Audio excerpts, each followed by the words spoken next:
She lay on a wooden stretcher inside a dim barracks.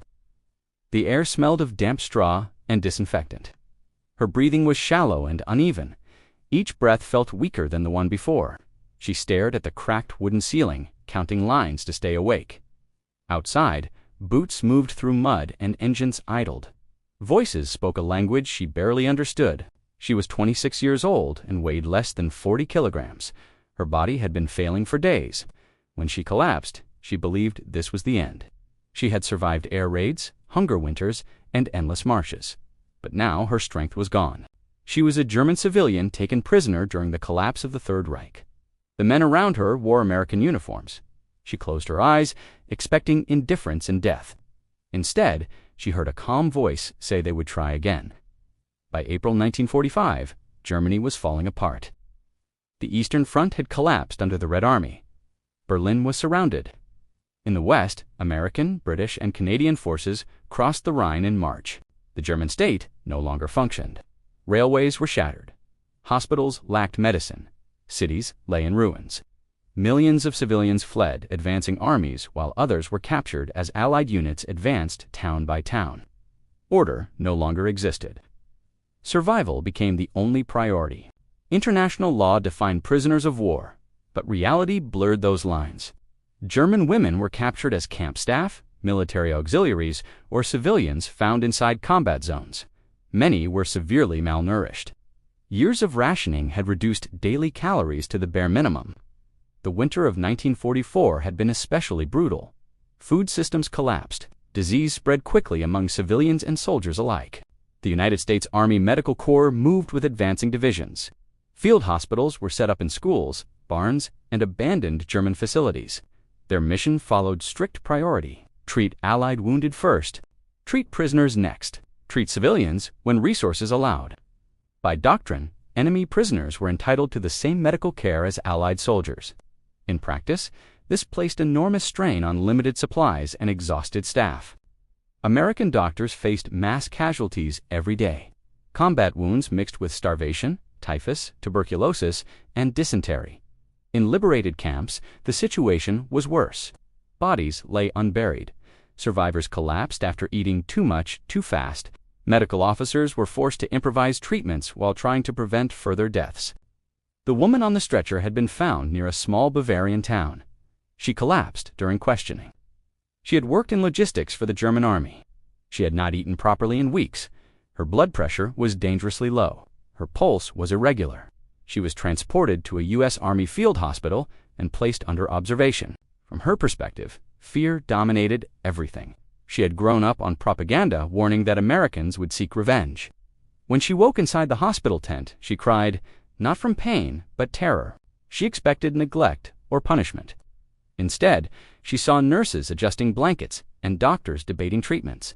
Their faces showed urgency, not hatred. When her heart rate dropped again, she whispered that she was ready to die. No one listened. From the hospital's perspective, pressure was constant. The war was still active. German units continued to surrender. Roads filled with refugees. Medical supply trucks were delayed. Penicillin was scarce. Blood plasma was limited. Doctors made life and death decisions daily. Triage never stopped. Despite everything, the woman remained on active treatment. She was not dismissed as a lost cause. Modern wartime medicine made survival possible. The U.S. Army had learned painful lessons earlier in the war. Blood plasma transfusions were now routine. Mobile hospitals allowed rapid response. Antibiotics, though limited, changed outcomes. Her condition required careful feeding to avoid fatal shock. Doctors monitored her condition closely, relying more on experience than equipment. From the perspective of German prisoners, this treatment was unexpected. Many arrived believing Americans would be cruel. Stories from the Eastern Front shaped their fears. When word spread that American doctors were fighting to save a German woman, disbelief followed. Some thought it was temporary.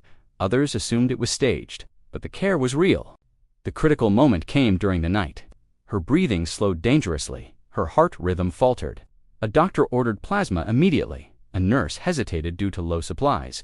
The doctor insisted. They began warming her body manually. Her legs were elevated. Fluids were adjusted carefully. For hours, nothing changed.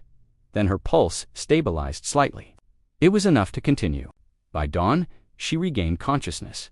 Her vision cleared. Her chest no longer felt crushed. She asked where she was. A nurse answered with slow words and gestures. She cried again, this time from relief. Over the following days, her recovery continued in small steps. Food portions were carefully measured. Infections were treated. Her weight increased slowly. Doctors recorded every change. She became a case study in severe malnutrition recovery. When Germany surrendered on May 7, 1945, she was still in that hospital. Outside, soldiers marked the end of the war quietly. Inside, medical work continued. No one stopped treating patients because the fighting had ended. Survival still mattered.